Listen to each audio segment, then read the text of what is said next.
और शहीद की कई किस्में, बस इशारा देकर अब कोई तफसील में नहीं जाता। शहीद की 3 किस्में, और भी किस्में लेकिन 3। एक शहीद हकीकी है, अल्लाह की राह में मारा गया शहीद हकीकी, उसको उसी हालत में दफन कर दिया जाता है, गुस्ल नहीं दिया जाता, उसी कपड़ों में दफन कर दिया जाता है। दूसरा है शहीद फ़िक़ही, ये भी जुल्मन कत्ल होता है लेकिन वो बालिग होता है, बालिग है और उस पर गुस्ल जनाबत फ़र्ज नहीं है, यानी वो पाक है, बालिग है, गुस्ल जनाबत फ़र्ज नहीं है, पाक है, और उसको किसी ने मारा हथियार से, तलवार से, बंदूक से, और उसको होश व हवास में, यानी उसकी अक्ल होश सलामत रहे नहीं रहे कि एक वक्त की नमाज गुज़रने तक, उसने कोई वसीयत नहीं की, एक वक्त की नमाज का टाइम नहीं गुज़रा, वो उसको इतना होश भी नहीं रहा, इधर मारा उधर मर गया, या नमाज का वक्त नहीं आया, कोई वसीयत नहीं की, कोई दुनियावी काम नहीं किया, खाया पिया नहीं, तो ये शहीद फ़िक़ी है। इसको भी बग़ैर गुस्ल के उन्हीं कपड़ों में खून के साथ दफन कर दिया जाए।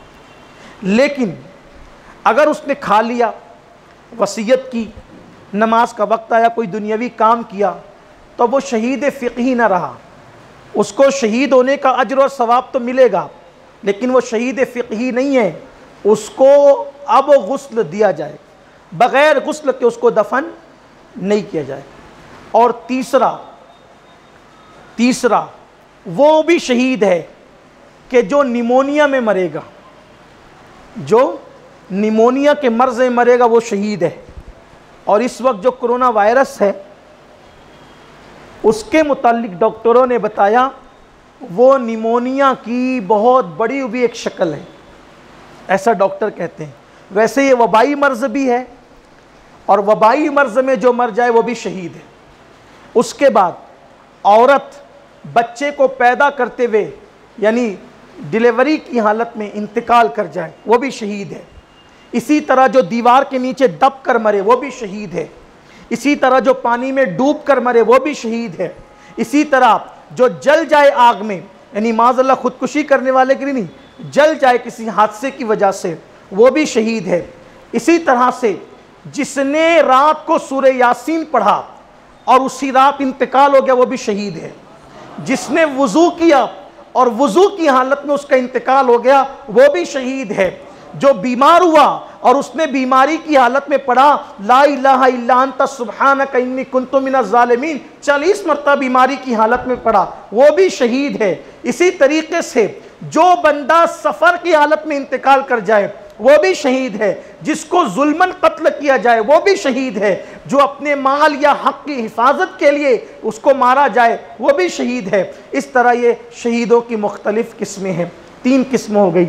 सबसे आला दर्जा उसका है शहुदा में जो अल्लाह की राह में मारा जाता है। और इमाम आली मकाम वो शहीद है जिसने दीन को नई ज़िंदगी देने के लिए अपने आप को, अपनी जान को, अपने माल को सब कुछ ख़त्म कर दिया, तज दिया। इमाम वो शहीद है। आपको ये बताऊं शहादतें बहुत हुई। हज़रत अमीर हमज़ा की शहादत बड़ी अजीम शहादत, लेकिन वो शहादत भी दर्दनाक है, कीमती है। मगर उस शहादत के वक्त, अमीर हमज़ा की शहादत के वक्त पूरा लश्कर मौजूद था, लश्कर मौजूद था। खाने पीने पे कोई पाबंदी नहीं थी। और सबसे बड़ी बात अल्लाह के रसूल अलैहिस्सलाम बनफ्स नफीस उस पूरे लश्कर की क़यादत फरमा रहे थे। और फिर हज़रत अमीर हमज़ा के वतन में वो शहादत हुई है, दर्दनाक वतन में हुई। दूसरी बात हज़रत उस्मान गनी की शहादत भी बड़ी दर्दनाक, बहुत दर्दनाक शहादत। 40 दिन तक घर में कैद रहे लेकिन थे अपने घर में। बड़ी कीमती शहादत है, बड़ी अहम है। मैं तकाबुल नहीं कर रहा हूँ, सिर्फ समझाना चाहता हूँ। शहादतें हैं सब कीमती, अहम है, लेकिन इमाम आली मकाम की शहादत वहाँ घर नहीं है, तपती हुई सहरा है, तपता हुआ सहरा है, पानी नहीं है, छत नहीं है, कुछ नहीं है।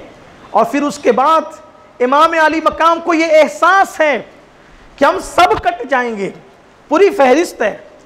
हालत रुया में, हालत ख्वाब में अल्लाह के रसूल अलैहिस्सलाम ने एक एक बंदे का नाम दिया है शहीद होने वाले, हत्ता कि अली असगर का नाम भी दिया है। यह भी पता है खैमे जला दिए जाएंगे, बीवियों की चादरें लौट ली जाएगी। ये सब ख्याल है। कितना दिल पर बोझ रहा होगा, क्या एहसास करें, अंदाजा करें कि दिल पर बोझ कितना रहा होगा, हालत क्या रही होगी। सुबह से लेकर दोपहर तक लाशें उठाते रहे और शहीद हुए। ये शहादत है इमाम अली मकाम की, और उसके पीछे कोई मकसद नहीं है, एक ही मकसद है कि अल्लाह के दीन का तहफ़्फ़ुज़ हो जाए, अल्लाह के दीन की हिफाजत हो जाए, दीन बचा लिया जाए, दीन को तहफ़्फ़ुज़ दे दिया जाए।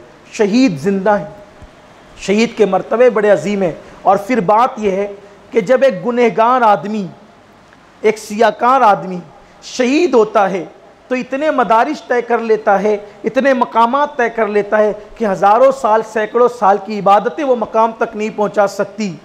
तो जो सहाबी शहीद हो, जो सहाबी अल्लाह की मखलूक में आला तरीन मखलूक सहाबी शहीद हो, अंबिया के बाद सबसे आला मखलूक सहाबा की है, अंबिया किराम के बाद सहाबी शहीद हो, और फिर सहाबी में भी वो सहाबी जो नवासे रसूल हो, जिसको हुजूर अलैहिस्सलाम ने अपनी गोद में खिलाया हो, जिसके लिए हुजूर अलैहिस्सलाम ने फरमाया हुसैन मिन्नी वाना मिनल हुसैन, मैं हुसैन से और हुसैन मुझसे हैं।